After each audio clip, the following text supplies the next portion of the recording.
Jadi kemarin pas Nikita Mirzani resmi ditahan, itu para buzzernya sebelah itu langsung nyerang konten-konten gua, semua konten gua dikomenin, ngingetin gua, itu junjungan lu tersangka tuh apa segala macem. Gua tuh selalu bilang ya, gua tuh nggak mendukung personalnya, gua nggak mendukung subjeknya, gua mendukung tindakannya. Either itu Doktif atau Nikita Mirzani, selama mereka memperjuangkan masyarakat-masyarakat yang tertipu sama owner skincare abal-abal ini, ya gue dukung tindakan mereka. Kalaupun ada tindakan pemerasan dan benar bisa dibuktikan tindakan pemerasan sampai menjadi terdakwa, kan saat ini masih tersangka ya, belum terdakwa. Selama itu bisa dibuktikan, ya udah gitu. Ya kalau memang pemerasan, pemerasan aja. Gue nggak akan denial kalau itu sebuah kesalahan. Karena ya benar, pemerasan itu sebuah tindak pidana. Kalau benar pemerasan ya, bukan ada unsur sesuatunya. Dan gue akan selalu bilang, gue akan mendukung aparat hukum dalam penindakan pidana apapun. Pemerasan lah, apalah-apalah, asalkan diusut sampai akarnya. Ketika polisi mengusut pemerasannya, maka sebab akibat dari pemerasan itu harus kita usut juga. Apa sih kira-kira penyebab munculnya pemerasan itu? Kita biasa diperas itu kan, ya kalau kita nggak mau ngasih dan kita nggak ngerasa ada sesuatu yang perlu kita kasih, dan kalau kita ngerasa kalau nggak kita kasih itu kita nggak kenapa-napa, nggak usah kita kasih. Bener nggak?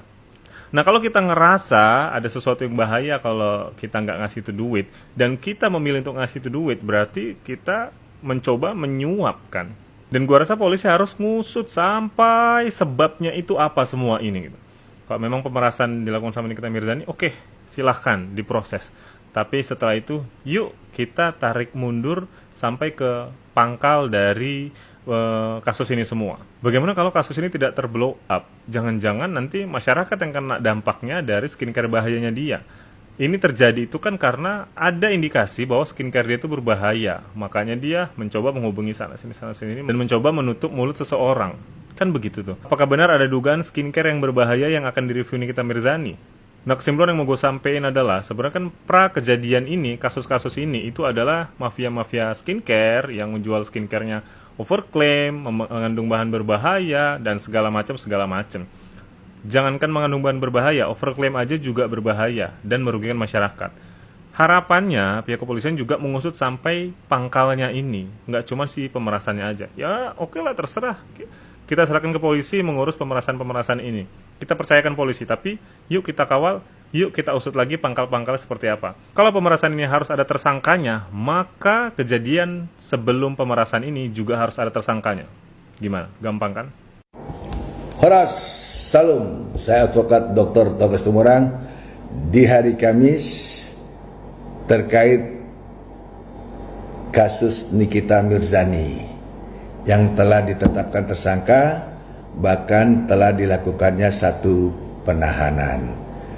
Kita lihat kasus ini sebenarnya sangat-sangat mudah dan sangat-sangat tidak perlu menguras energi berlebihan, di mana kita tahu ini awalan Nikita Mirzani memberikan suatu edukasi atau informasi satu produk yang memang tidak layak, namun akhirnya orang tersebut meminta bantuan dan meminta tolong, dan akibat dari perbuatan permintaan tolong tersebut adanya satu permintaan, karena ada orang yang meminta, otomatis adanya permintaan. Sama-sama bersepakat sehingga diberikanlah dana 4M dengan 2 kali melakukan transaksi. Namun ternyata di balik pemberian tersebut, pelapor ini itikadnya tidak baik, atau pemberi itu itikadnya tidak baik, malah digunakan menjadi laporan polisi dengan dugaan pemerasan, lalu juga pengancaman dan tindak pidana pencucian uang. Nah, jadi kalau kausalitas di sini jelas ada permintaan, ada yang menerima.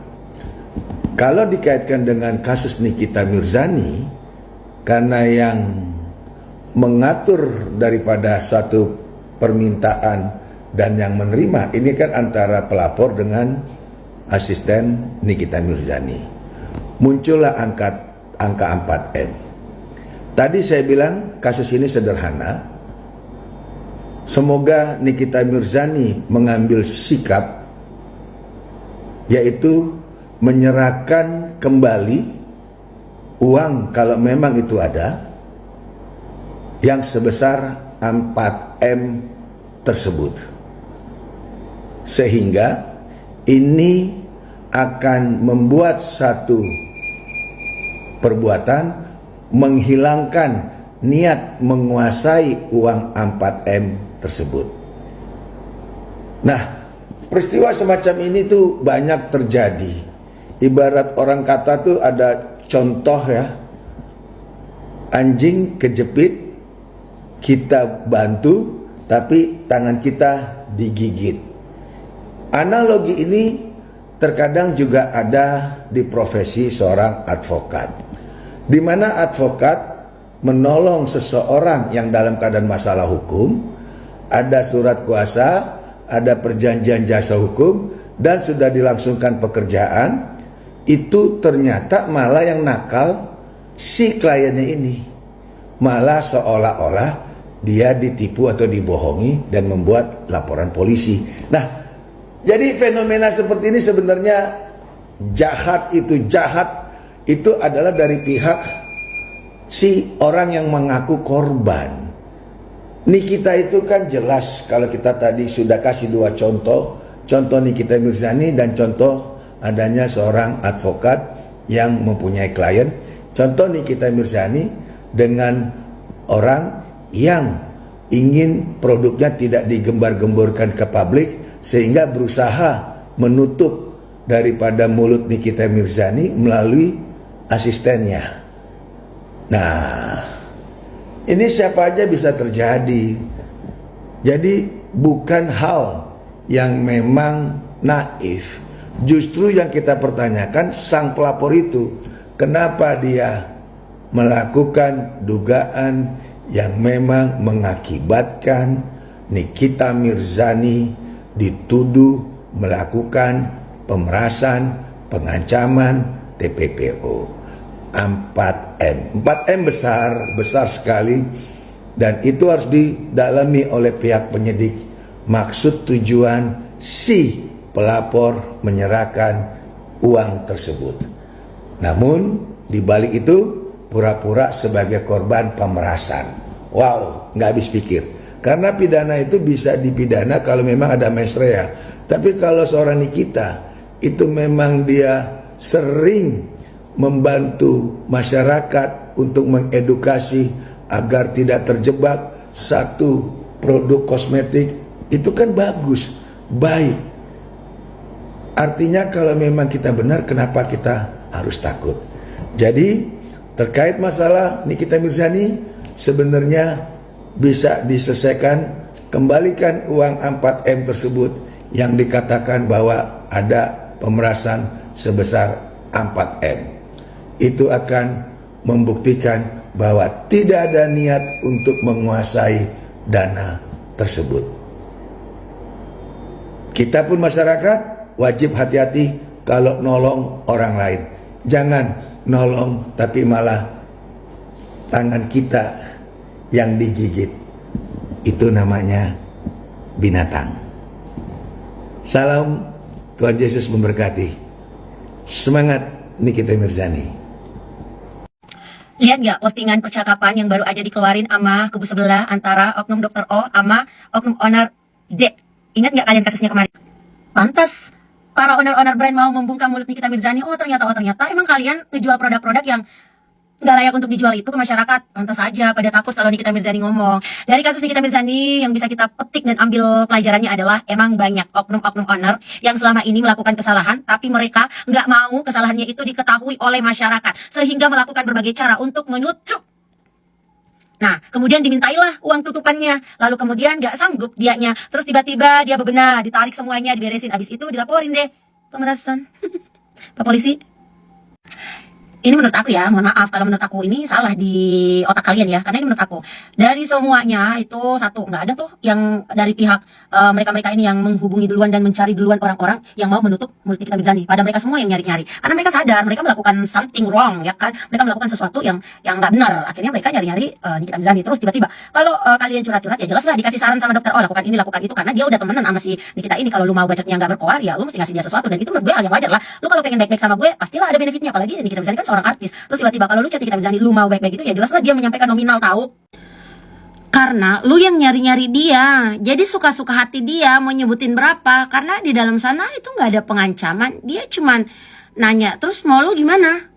Lu mau ngasih gue apa untuk membuat gue nggak bersuara? 15M, sanggup nggak lo bayar 15M? Aku nggak sanggup Kak Niki. Ya udah, itu maksudnya lu dikasih jalan kayak antara yes atau no gitu. Dia udah tahu lu nggak bakal sanggup memenuhi 15M itu. Ya apa ya, gimana ya, itu adalah bahasa yang, karena di sana nggak ada maksa kan dia. Coba nggak mau tahu, pokoknya lu mesti bayar tuh 15M. Nah, terus tiba-tiba disuruh ya kamu bisa nyicil. Itu bahasa yang dia udah tahu lu nggak sanggup. Dia udah tahu, makanya dikasih bahasa seperti itu, karena dia antara yes or no gitu. Jadi kalau kalian plesetkan itu pemerasan, bentuk pemerasan, aku sih no ya, biasa aja. Karena Nikita Mirzani itu bukan orang yang bodoh dan tolol. Kalau dia berniat memeras kalian mah dia nggak bakal mungkin ngeladenin chat-chat kalian dengan menyebutkan nominal-nominal duit. Nggak mungkin. Seorang pemeras itu pasti ngajaknya ketemu berdua, nggak boleh bawa siapa-siapa, ketemunya berdua, terus nggak boleh bawa HP, nggak boleh ngerekam, transaksionalnya pasti semuanya dalam bentuk cash, nggak ada yang transfer. Kalau itu pemerasan. Karena Nikita itu bukan penjahat, bukan kriminal, yang ngapain dia mau merisaukan tentang chat-chat dia ke kau? Karena memang di dalam percakapan itu nggak ada unsur pemerasan di dalamnya. Itu normal percakapan. Ya karena kamu yang nyariin dia, jadi dia bebas-bebas aja mau ngomong apa. Kalau terus kalian kan nggak akrab. Ya kan, jadi bahasanya menurut aku sih bahasa yang biasa aja, percakapan WhatsApp yang senormalnya kalau kalian nyari aku dan mau menutup mulutku gitu atas kesalahan yang kalian lakukan. Dan di dalam percakapan itu adalah karakter cara Nikita Mirzani berbicara belak-belakan. Ya, jadi, saya heran aja yang kayak gini tuh digiring. Hai Rek, Nikita Mirzani beberapa waktu yang lalu ditahan di Polda Metro Jaya bersama asistennya Mail, ya. Bukan mau ngomentarin Nikita Mirzani ditahan sih ya, nggak mau aku tuh, soalnya apa, nggak ngerti lah gimana itu urusan polisi, urusan penegak hukum. Nah, yang aku mau komentarin nih kamera mukanya Nikita Mirzani. Jadi kan ya, banyak artis atau siapapun public figure itu kadang-kadang kan juga ada yang nggak lolos kamera wartawan. Nah ini Nikita Mirzani lolos kamera wartawan. Jadi dia ketika dia pakai kamera HP-nya dia dengan di kamera wartawan, mukanya sama, nggak berubah, nggak yang ada bopeng-bopeng gitu. Jadi ada banyak public figure yang nggak lolos kamera wartawan karena entah kenapa kamera wartawan tuh pakai kamera apa. Muka itu jadi beda banget gitu, yang glowing itu jadi kayak bopengnya kelihatan, jerawat kelihatan, flek-flek kelihatan. Tapi Nikita Mirzani itu enggak, dia lolos kamera wartawan, dia tetap sama dengan dia kalau bikin konten atau di HP-nya dia sendiri. Nah kayak aku gini kan pakai filter, kelihatannya aja mulus ya, padahal aslinya juga fleknya banyak gitu. Jadi ya mungkin wartawan bisalah sedikit kameranya bagusin dikit gitu, biar public figure tuh nggak kelihatan beda mukanya di kameranya sendiri, pakai kamera HP-nya sama kamera wartawan, supaya orang itu fokus sama kasusnya ya kan. Ini kan banyak yang misalkan kasusnya apa tapi malah ngomentarin mukanya beda dengan pakai kamera wartawan. Nikita Mirzani dan asistennya yang bernama Mail resmi ditahan atas dugaan kasus pemerasan. Aduh please jangan serang gue, karena gue sendiri juga gue suka banget sama Nikita Mirzani ya. Dia tuh selain cantik dia lucu juga, apalagi pas zaman-zaman dia jadi Nikita Lemon. Dia benar-benar hiburan gue tiap hari. Tapi ya sebagai netizen yang objektif, yang gue fair, gue lihat both sides. Jujur susah banget gue untuk ngebela dia lagi, karena ada bukti yang benar-benar konkret dan bukti nyata, yaitu ada rekaman suara ya dari teleponan Mail dan Dr. Reza ini yang pelapornya. Mari kita kita dengarkan sama-sama. Kita tidak speak up sebenarnya kalau misalnya untuk silaturahmi itu tidak, kalau ini ya dok, kita kalau tadi ya dok, Aku ngerti, tapi aku tuh canggung ininya lumayan karena aku orangnya gak enakan gitu main. oh ya santai ini juga sebenarnya ngomongnya juga nggak enakan, tapi tetap lah kan ya, manusia kan kalau misalnya mau ditutup mulutnya pakai apa, pakai uang gitu aja sebenarnya. Jadi kalau saya mau dokter Reza pengen ini kita untuk tidak speak up, bisa aja dong, tapi nanti tinggal ini aja, kasih aja makanan gitu, istilahnya kan gitu. Soalnya kalau misalnya udah speak up terus dong. Dan dari rekaman itu gue bisa simpulkan kalau memang itu pemerasan. Kenapa? Kasusnya mirip banget sama yang kemarin ya. Bedanya adalah yang kemarin pemerasan dalam industri makanan, yang hari ini pemerasan industri skincare. Uangnya sudah masuk bahkan. Di rekaman itu ada kata-kata kalau mau nutup mulutnya NM itu harus pakai uang. Which is, kalau misalnya nggak ditutup mulutnya, nggak dikasih uang berarti ya, kita bakalan review yang jelek-jelek juga. Sounds familiar? Sounds familiar, right? Sama yang kemarin, sama banget, mirip banget. Dan menurut gue buktinya itu udah terlalu konkret ya, udah terlalu nggak bisa dibantah lagi. Makanya sampai dia ditahan. Justru kalau misalnya nggak ditahan, nanti bakalan kepolisian yang dipertanyakan gitu loh. Tapi di sini gue juga melihat bahwa pelapornya ini kan abu-abu sih, dia juga bakalan kena apa enggak. Klien kayak pemerasan ini juga kayak penyuapan atau gratifikasi ya jatuhnya. Well, we'll see nanti depannya. Tapi kasus ini gue ngerasa memang dia salah, udah nggak bisa dibela lagi. Nggak usah pada seneng dulu nih kalian ya yang nih kita jadi tersangka, nggak usah seneng dulu gitu loh. Ini belum ke persidangan gitu. Udahlah ini cepat banget kasusnya dinaikin jadi tersangka gitu kan. Jadi tersangka tuh nggak gampang, koruptor aja tuh lama banget jadi tersangka. Ini cepet banget, baru buat laporan nggak sampai beberapa bulan udah jadi tersangka, gila. Nyiram berapa loh, nyiram berapa? Nyiram itu kan banyak ya, penyiraman bunga gitu kan. Jangan baper say, kalau baper berarti bener dong. Yang dimaksud tuh nyiram apa gitu. Ini si dokter Glad ini ya, dokter tapi nggak pernah tahu kliniknya di mana gitu. Gue nggak pernah tahu kalau misalnya gue tuh sering ke dokter kecantikan, tapi jelas gitu. Ini tuh dokter apa? Dokter Merkuri atau gimana? Gue penasaran deh. Terus teman-temannya itu kalau circle-nya tuh ngebela dia. Wah, ini selama ini mereka nggak tahu aja kalau misalnya si dokter ini tuh mentalnya ini. Cah! Semental seburuk apa sih mental lu? Mending lu perbaiki dulu deh muka lu. Ya nggak usah keputihan kayak bawang putih ya. Ataupun kayak ini apa sih med hidup. Sama mata lo, gimana sih matanya? Gitu matanya. Pemerasan apa gila gitu. Lu yang nelpon, lu yang nyari, lu yang negosiasi, anjir. Lu tau anjir nggak anjir? Emosi gue, tapi kayak ini gue baru menyuarakan lagi setelah gue mengikutin pemberitaan ini. Overprice, oh my god, flexing, iyalah lu flexing. Lu nggak ngerasa bersalah ya dengan ngejual skincare yang overprice? Dengan ribuan wanita ataupun ada cowok-cowok juga nggak sih yang pakai skincare dia yang busuk itu. Lagian kalian juga yang beli pada gimana ya? Gue sih nggak bisa nyalahin yang beli juga gitu kan, karena kemakan sama mulut manisnya si mereka orang ini gitu. Itu skincare nggak bagus guys, nggak bagus.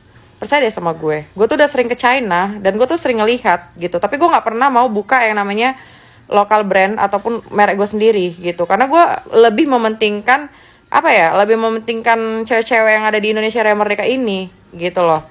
Kalau gue gila duit nih ya, aduh kecil banget sama gue ke China. Modal cuma 40.000 doang, gue jual 800.000 selesai tuh, kayak raya gue. Tapi buat apa? Dosa gue ngeri, neraka jahanam deh sama lu dokter Glad. Fuck. Nah sekarang Nikmir udah ketangkep nih. Nah pertanyaannya, Nikmir sama Mail ya ditahan sementara 20 hari katanya. Nah yang aku mau nanya juga, aku bukan fansnya Nikmir ya. Aku mau nanya, untuk kita berbicara keadilan aja, si penyuapnya harusnya juga masuk penjara dong, karena dia kan yang nyogok gitu kan, si penyuap gitu. Nah terus yang SS juga harusnya ketangkep dong, karena kan dia jual produk ini overclaim yang membahayakan masyarakat Indonesia gitu. Nah kalau yang satu lagi yang orang Makassar udah ketangkep ya kan, udah di penjara. Nah yang kayak satu lagi yang orang Lampung harusnya ditangkap-tangkapin juga gitu loh. Nah, aku kadang heran ya, polisi kenapa nggak adil, nggak rata gitu loh. Ini ditangkap, ini si pengadu, ini harusnya barengan lah ditangkap. Jadi masyarakat juga ngelihatnya, wow keren nih, Pak Polisi keren banget nih. Masyarakat kembali lagi kepercayaannya. Nah, kalau aku ngelihatnya nggak sama ya, maksudnya nggak fair gitu loh, nggak fair sama pihak si Nikmirnya dan yang lainnya ketawa, jangan-jangan sekarang syukuran. Pergi ke Bali atau kemana syukuran, party besti, musuh kita udah masuk penjara besti. Tapi aku sebagai penonton ya di Eropa sini agak-agak terkagum-kagum, terdecak-decak, jak gitu kan. Keren loh.